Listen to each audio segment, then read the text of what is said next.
नमस्कार दोस्तों, चलिए जानते हैं राजस्थान की 50 फटाफट बड़ी खबरों को सिर्फ 10 मिनट में। लेकिन उससे पहले आप यह वीडियो कहां से देख रहे हैं हमें कमेंट में जरूर बताएं और वीडियो को लाइक करके चैनल को सब्सक्राइब जरूर कर लें।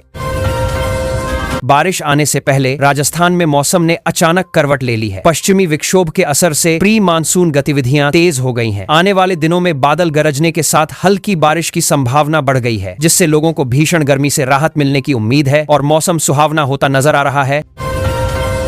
जयपुर, अजमेर, कोटा समेत कई जिलों में अचानक धूल भरी तेज हवाएं चली हैं, जिससे आम जनजीवन प्रभावित हुआ है। पेड़ों की शाखाएं हिलने लगीं और कई जगह हल्की परेशानी भी देखने को मिली है। मौसम विभाग ने आगे भी तेज हवाओं और आंधी की चेतावनी दी है, इसलिए लोगों को सावधानी बरतने की सलाह दी जा रही है। बारिश और बादलों के कारण राजस्थान के कई शहरों में तापमान में गिरावट दर्ज की गई है, जिससे दिन में गर्मी कम महसूस हो रही है और मौसम ठंडा होने लगा है। लोगों को लंबे समय बाद गर्मी से कुछ राहत मिली है और आने वाले दिनों में तापमान और नीचे जाने की संभावना जताई जा रही है। राज्य सरकार ने आम जनता की सुविधा के लिए अर्बन सर्विस कैंप 2026 की शुरुआत की है, जिसमें नागरिक एक ही जगह पर अपने जरूरी दस्तावेज और सरकारी सेवाएं आसानी से प्राप्त कर सकते हैं। इस व्यवस्था से लोगों को लंबी लाइनों और दफ्तरों के चक्कर से राहत मिल रही है और काम तेजी से हो रहा है। राजस्थान राज्य पात्रता परीक्षा सेट 2026 के लिए आवेदन प्रक्रिया शुरू हो गई है। छात्र 15 जुलाई तक ऑनलाइन आवेदन कर सकते हैं। यह परीक्षा शिक्षण क्षेत्र में करियर बनाने वाले युवाओं के लिए बेहद महत्वपूर्ण मानी जा रही है, जिससे प्रतियोगिता और तैयारी दोनों में तेजी देखने को मिल रही है। मौसम विभाग ने अनुमान जताया है कि अगले कुछ दिनों में बीकानेर, जयपुर, भरतपुर, अजमेर, कोटा और जोधपुर संभागों में अच्छी बारिश हो सकती है, जिससे मानसून की गतिविधियां और तेज होंगी और किसानों को खेती के लिए पर्याप्त पानी मिलने की उम्मीद बढ़ गई है, जिससे कृषि कार्यों में तेजी आएगी।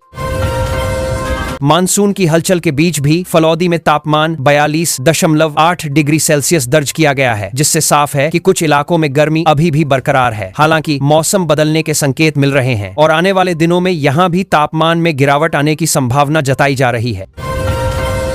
शिक्षा विभाग ने मानसून सत्र को देखते हुए स्कूलों और कॉलेजों में विशेष तैयारियां शुरू कर दी हैं। साफ सफाई, सुरक्षा और नियमित कक्षाओं को लेकर दिशा निर्देश जारी किए गए हैं, ताकि बारिश के दौरान पढ़ाई पर कोई असर न पड़े और छात्रों को सुरक्षित वातावरण मिल सके। जैसलमेर और पिलानी में तापमान करीब 41.2 डिग्री सेल्सियस के आसपास दर्ज किया गया है, जिससे पश्चिमी राजस्थान में गर्मी का असर अभी भी देखने को मिल रहा है। हालांकि मौसम बदलने और बारिश की संभावना से लोगों को जल्द राहत मिलने की उम्मीद जताई जा रही है और स्थिति में सुधार की संभावना है। जयपुर के हिल्टन होटल में इंदौर के मशहूर व्यंजनों का 56 दुकान इंदौर फूड ट्रेल उत्सव चल रहा है, जिसमें बड़ी संख्या में लोग पहुंच रहे हैं और अलग अलग स्वाद का आनंद ले रहे हैं। यह आयोजन 21 जून तक जारी रहेगा, जिससे शहर में रौनक देखने को मिल रही है। राजस्थान के किसान मानसून के संकेत मिलते ही खरीफ फसलों की तैयारी में तेजी से जुट गए हैं। खेतों की जुताई और बीज बोने की प्रक्रिया शुरू हो चुकी है, जिससे कृषि गतिविधियां बढ़ गई हैं और इस बार बेहतर उत्पादन की उम्मीद जताई जा रही है, जिससे किसानों में उत्साह है। सरकारी विभागों में लंबित कार्यों को मानसून से पहले पूरा करने के लिए अधिकारियों ने फील्ड निरीक्षण तेज कर दिए हैं और विकास कार्यों में तेजी लाई जा रही है, ताकि योजनाओं का लाभ समय पर लोगों तक पहुंच सके और किसी भी तरह की देरी न हो। राज्य में स्थानीय खेल गतिविधियों की तैयारियां भी शुरू हो गई हैं। मानसून के दौरान होने वाले खेल आयोजनों के लिए मैदानों की सफाई और व्यवस्था को दुरुस्त किया जा रहा है, जिससे खिलाड़ियों को बेहतर सुविधा मिल सके और खेल प्रतियोगिताएं सुचारू रूप से आयोजित हो सकें। सड़क व्यवस्था को सुधारने के लिए सार्वजनिक निर्माण विभाग ने मानसून से पहले मरम्मत कार्य तेज कर दिए हैं, ताकि बारिश के दौरान यातायात बाधित न हो और लोगों को सुरक्षित और सुगम यात्रा की सुविधा मिल सके, जिससे आवागमन आसान बना रहे। पर्यटन विभाग ने गर्मी के बाद राज्य के पर्यटन स्थलों पर आने वाले पर्यटकों की सुविधा के लिए नए समर प्लान लागू किए हैं, जिससे पर्यटकों को बेहतर व्यवस्था और सुरक्षा मिल सके और पर्यटन को बढ़ावा मिले, जिससे स्थानीय अर्थव्यवस्था को भी लाभ पहुंचे। पश्चिमी राजस्थान में तेज हवाओं के बावजूद सौर ऊर्जा परियोजनाएं सामान्य रूप से काम कर रही हैं, जिससे बिजली उत्पादन पर कोई असर नहीं पड़ा है और ऊर्जा आपूर्ति स्थिर बनी हुई है, जिससे लोगों को निर्बाध बिजली मिल रही है और व्यवस्था सुचारू है। वन विभाग मानसून से पहले पूरे राज्य में बड़े पैमाने पर पौधारोपण अभियान की तैयारी कर रहा है, जिससे पर्यावरण संरक्षण और हरियाली बढ़ाने का लक्ष्य रखा गया है और लोगों को भी इस अभियान से जोड़ने की कोशिश की जा रही है, जिससे पर्यावरण संतुलन बेहतर हो सके। शहरी क्षेत्रों में बारिश के दौरान जलभराव की समस्या से बचने के लिए नगर निकायों ने नालों की सफाई का काम तेज कर दिया है ताकि पानी की निकासी सही तरीके से हो सके और लोगों को किसी तरह की परेशानी का सामना न करना पड़े और व्यवस्था बेहतर बनी रहे। डिस्कॉम ने मानसून के दौरान बिजली आपूर्ति को सुचारू रखने के लिए विशेष निगरानी टीमें बनाई हैं ताकि किसी भी फॉल्ट या खराबी को तुरंत ठीक किया जा सके और लोगों को लगातार बिजली मिलती रहे, जिससे सुविधा बनी रहे और व्यवधान कम हो। स्वास्थ्य विभाग ने बदलते मौसम को देखते हुए मौसमी बीमारियों से बचाव के लिए एडवाइजरी जारी की है, जिसमें लोगों को साफ पानी पीने और स्वच्छता बनाए रखने की सलाह दी गई है ताकि वायरल और डेंगू जैसी बीमारियों से बचाव हो सके और लोग स्वस्थ रह सकें। पशुपालन विभाग ने मानसून से पहले पशुओं के टीकाकरण और चारे की पर्याप्त व्यवस्था के निर्देश दिए हैं ताकि मौसम बदलने से पशुओं को बीमारियों से बचाया जा सके और किसानों और पशुपालकों को किसी तरह की परेशानी न हो और पशुधन सुरक्षित रहे। महिला एवं बाल विकास विभाग आंगनवाड़ी केंद्रों के माध्यम से पोषण अभियान को मजबूत करने पर काम कर रहा है ताकि बच्चों और महिलाओं के स्वास्थ्य में सुधार हो सके और ग्रामीण क्षेत्रों में पोषण जागरूकता बढ़ाई जा रही है, जिससे समाज में सकारात्मक बदलाव आए। SSO पोर्टल के जरिए सरकारी योजनाओं और सेवाओं का लाभ लेने वाले लोगों की संख्या लगातार बढ़ रही है, जिससे डिजिटल सेवाओं का उपयोग तेजी से बढ़ा है और सरकारी कामकाज पहले से आसान और पारदर्शी हो गया है, जिससे लोगों को काफी सुविधा मिल रही है।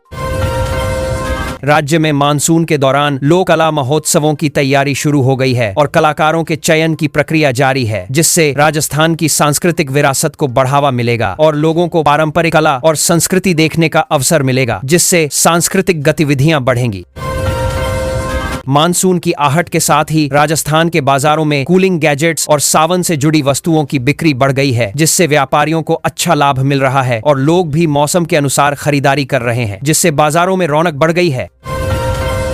राजस्थान के दौसा जिले में आज सुबह अचानक बड़ा सड़क हादसा सामने आया, जिसने सभी को हिला दिया। यूपी रोडवेज की बस और तेज रफ्तार ट्रक आमने सामने टकरा गए। टक्कर इतनी जोरदार थी कि बस में बैठे यात्री उछल पड़े। इस हादसे में करीब 22 लोग घायल हुए हैं, जिनमें 6 महिलाएं और 2 बच्चे भी शामिल हैं। झुंझुनू के लालपुर गांव में उस वक्त माहौल बिगड़ गया जब जमीन की नापजोख के लिए राजस्व टीम पहुंची। जैसे ही सीमांकन की प्रक्रिया शुरू हुई, ग्रामीणों में अचानक विरोध भड़क उठा और स्थिति तनावपूर्ण हो गई। लोगों की बहस इतनी बढ़ गई कि एक महिला बेहोश हो गई। हालात बिगड़ते देख राजस्व टीम को काम बीच में रोककर वापस लौटना पड़ा। बूंदी मेडिकल कॉलेज में रैगिंग को लेकर बड़ा विवाद खड़ा हो गया है। जूनियर छात्रों ने सीनियर्स पर मारपीट और प्रताड़ना के गंभीर आरोप लगाए हैं। घटना सामने आने के बाद कॉलेज प्रशासन में हड़कंप मच गया है और जांच शुरू कर दी गई है। छात्रों में डर का माहौल है और कई लोग खुलकर बोलने से भी बच रहे हैं। अब प्रशासन यह पता लगाने में जुटा है कि असल में क्या घटनाक्रम हुआ था। राजसमंद जिले में उस वक्त तनाव फैल गया जब एक अस्पताल कर्मचारी की मौत के बाद ग्रामीणों ने मुआवजे की मांग को लेकर प्रदर्शन शुरू कर दिया। स्थिति इतनी बिगड़ गई कि प्रदर्शनकारियों ने पुलिस पर पथराव कर दिया। इस घटना में कई लोग हिरासत में लिए गए हैं। इलाके में अतिरिक्त पुलिस बल तैनात किया गया है और माहौल को शांत करने की कोशिश की जा रही है। प्रशासन लगातार निगरानी कर रहा है। झालावाड़ में एक भावुक कर देने वाली घटना सामने आई है, जहां वर्षों से बिछड़ा बेटा जो मां की तलाश में साधु बन गया था, आखिरकार मिल गया। पुनर्वास गृह की मदद से दोनों का मिलन कराया गया। इस मुलाकात के दौरान माहौल बेहद भावुक हो गया और लोगों की आंखें नम हो गईं। परिवार में फिर से खुशी लौट आई है और यह घटना पूरे इलाके में चर्चा का विषय बनी हुई है। झुंझुनू जिले में एक वीर सपूत को अंतिम विदाई देते समय पूरा माहौल गमगीन हो गया। सैन्य सम्मान के साथ उन्हें श्रद्धांजलि दी गई। तिरंगे में लिपटे पार्थिव शरीर को देखकर हर किसी की आंखें भर आईं। गांव के लोग बड़ी संख्या में शामिल हुए और देशभक्ति के नारे गूंज उठे। परिवार का दर्द साफ झलक रहा था और हर कोई इस बलिदान को सलाम कर रहा था। पूरे क्षेत्र में शोक की लहर है।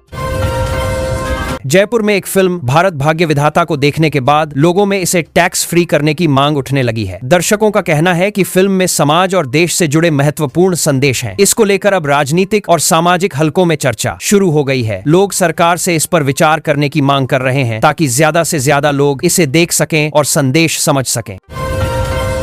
राजस्थान की राजनीति में उस वक्त हलचल बढ़ गई जब खींवसर क्षेत्र में दिए गए एक बयान पर विवाद खड़ा हो गया। इस बयान को लेकर कांग्रेस ने कड़ा विरोध दर्ज कराया है। मामला अब राजनीतिक रंग ले चुका है और दोनों पक्षों में बयानबाजी तेज हो गई है। स्थानीय स्तर पर भी इस मुद्दे को लेकर चर्चा हो रही है और लोग इसके राजनीतिक असर को लेकर अलग अलग राय दे रहे हैं।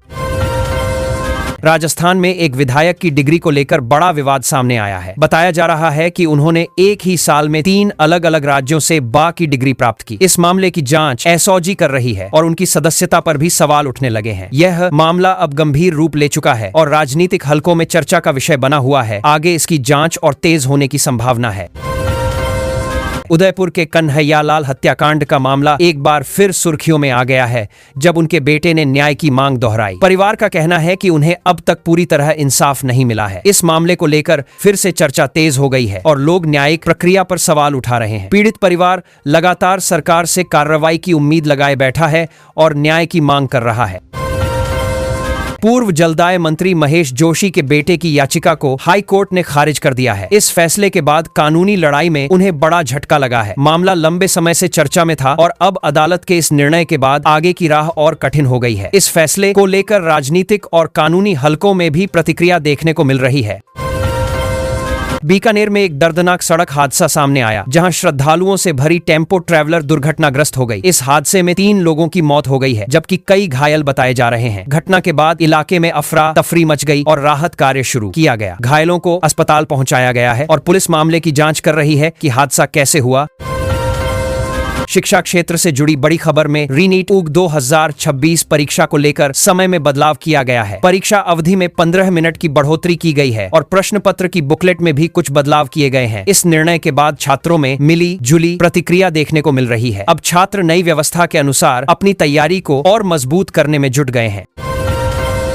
राजस्थान क्रिकेट के लिए गर्व की बात उस वक्त सामने आई जब 12 साल बाद राज्य को एक नया टेस्ट क्रिकेटर मिला। मानव सुथार ने हाल ही में अपना डेब्यू किया है और उनके प्रदर्शन पर सभी की नजरें हैं। इस उपलब्धि से खेल प्रेमियों में खुशी की लहर है। माना जा रहा है कि यह युवा खिलाड़ी आने वाले समय में राजस्थान का नाम और रोशन कर सकता है।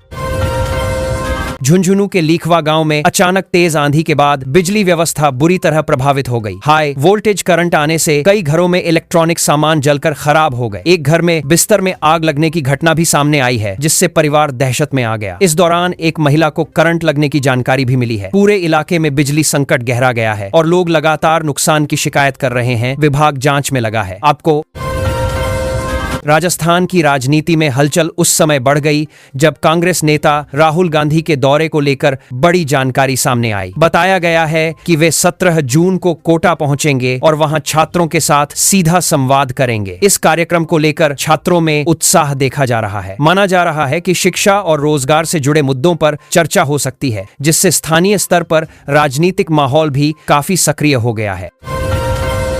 राजस्थान में मानसून के आगमन से पहले मौसम ने अचानक करवट बदल ली है। कई जिलों में आसमान में बादल छाए हुए हैं और हल्की ठंडी हवा चल रही है। गर्मी से परेशान लोगों को अब थोड़ी राहत मिलती दिख रही है। मौसम विभाग के अनुसार आने वाले दिनों में बारिश की संभावना बढ़ सकती है। किसानों में भी उम्मीद जगी है, क्योंकि यह मौसम खेती के लिए अनुकूल माना जा रहा है और तैयारियां शुरू हो गई हैं।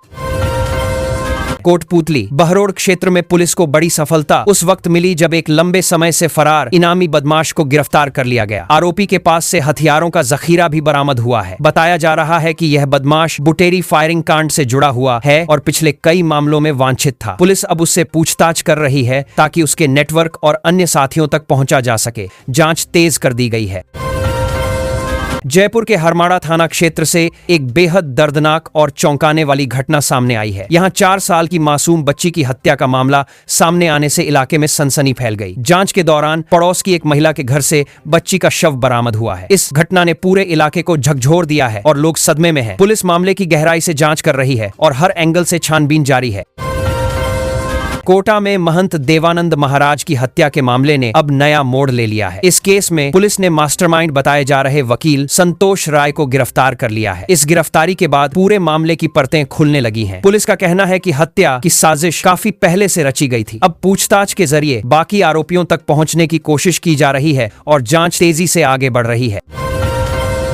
जयपुर में खाद्य सुरक्षा विभाग ने बड़ी कार्रवाई करते हुए बाजार में छापेमारी की। इस दौरान करीब 1300 किलो संदिग्ध खाद्य सामग्री को जब्त किया गया और 450 किलो अमानक सामान को मौके पर ही नष्ट कर दिया गया। यह कार्रवाई लोगों के स्वास्थ्य को ध्यान में रखते हुए की गई है। कई दुकानों पर भी जांच हुई है और आगे भी इस तरह की कार्रवाई जारी रहने की संभावना जताई जा रही है, जिससे मिलावट पर रोक लग सके।